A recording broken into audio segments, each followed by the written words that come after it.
Veamos cómo las funciones crecientes son integrables en un intervalo cerrado.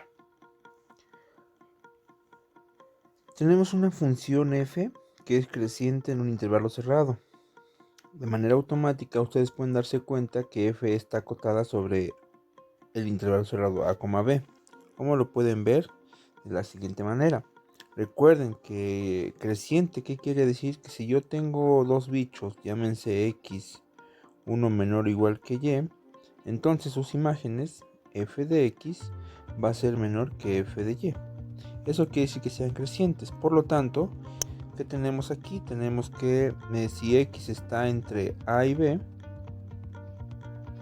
entonces al aplicarle la imagen diría que f de a es menor que f de x y esta a su vez es menor que f de b. Por lo tanto, f de x siempre está por arriba de f de a y por abajo de f de b. Quiere decir que está acotada. Bueno, ¿cómo le vamos a hacer para demostrar que es integrable? Pues lo que vamos a hacer es conocer cómo es sus sumas superiores y sumas inferiores con alguna partición arbitraria. Posteriormente vamos a ver cómo se comporta y al final usaremos el resultado que se vio en clase, donde podemos garantizar la existencia de una partición tal que la diferencia de estas dos, de la suma superior y la suma inferior, sea menor para toda epsilon. Y por lo tanto, con esa propiedad, nuestra función es integrable. Eso es lo que vamos a hacer. Bueno, como primer paso, vamos a ver que si nosotros damos una partición cualquiera, queremos ver cómo se comporta L y U, la suma superior y la suma inferior. ¿Cómo se comporta? Pues bien, ustedes bien saben que las sumas inferiores se define como la suma finita de igual a 1 hasta n del ínfimo de las imágenes sobre cada uno de esos intervalos que está ahí, en este caso. Pero como nuestra función es creciente, siempre es creciente, entonces el ínfimo de las imágenes sobre ese intervalo va a ser aquella que esté evaluado en el ti-1. Del mismo modo, obtenemos que las sumas superiores es la suma finita de las mi mayúsculas por ti-1.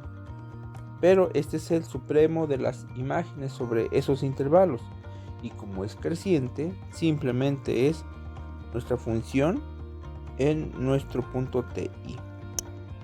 Ya tenemos a nuestras sumas inferiores y a nuestras sumas superiores. ¿Qué sigue? Nos están diciendo que si nosotros decimos que cada uno de los bichitos tiene un valor fijo, y dense cuenta que estas ti menos ti menos 1 siempre es positivo, vamos a demostrar que la diferencia de las sumas superiores con las sumas inferiores va a ser nuestro elemento que estábamos definiendo arriba por f de b menos f de a. ¿Cómo lo hacemos? Es muy fácil. ¿Cómo empezamos? Pues tenemos nuestra definición de u de f de p y l de f de p, como lo que vimos anteriormente. Si se dan cuenta, en esas dos sumas tienen algo en común, tienen en común esto, entonces podemos factorizar a este y a este. A la hora de factorizarlo, tenemos que esto se vuelve una diferencia de estas dos imágenes. Pero recuerden ustedes que dijimos que cada uno de estos vale alfa, entonces como va a ser constante en todas, esa alfa la podemos sacar de nuestra suma. Ahora, veamos cómo se comporta esto. Al hacer el desarrollo, para hacerlo más explícito, si se dan cuenta cuando vamos haciendo los valores con i igual a 1, que sería este, y después i igual a 2 y finalmente con i igual a n, aquí pueden percatarse que este sobrevive, pero este se eliminó junto con este. Y así va a pasar con nosotros, también se va a eliminar este y con el que sigue, es decir, se elimina este y este sobrevive. Entonces, nos quedaría que esto se vuelve simplemente alfa de f de tn menos f de t0. Pero ¿quién era f de tn? Por definición de nuestra partición, eso es f de b.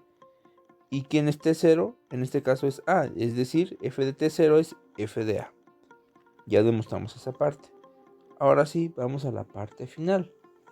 Si se dan cuenta ustedes, esto ya es súper sencillo. ¿Por qué? pues queremos dar que para cualquier epsilon nosotros encontramos una partición que hace que la diferencia sea tan pequeña como uno quisiera. Pues eso es muy sencillo. Pues yo puedo dar cualquier epsilon y puedo decir que esta cosa siempre es menor que esa epsilon, siempre y cuando pidamos que nuestra epsilon entre f de b menos f de a sea más grande que alfa. Y eso tiene sentido porque f de b menos f de a no se anula y siempre es estrictamente positivo. Por como f es creciente, eso sí es estrictamente positivo. Entonces presentamos aquí un caso muy particular donde estamos diciendo que las funciones crecientes en un intervalo cerrado son integrables.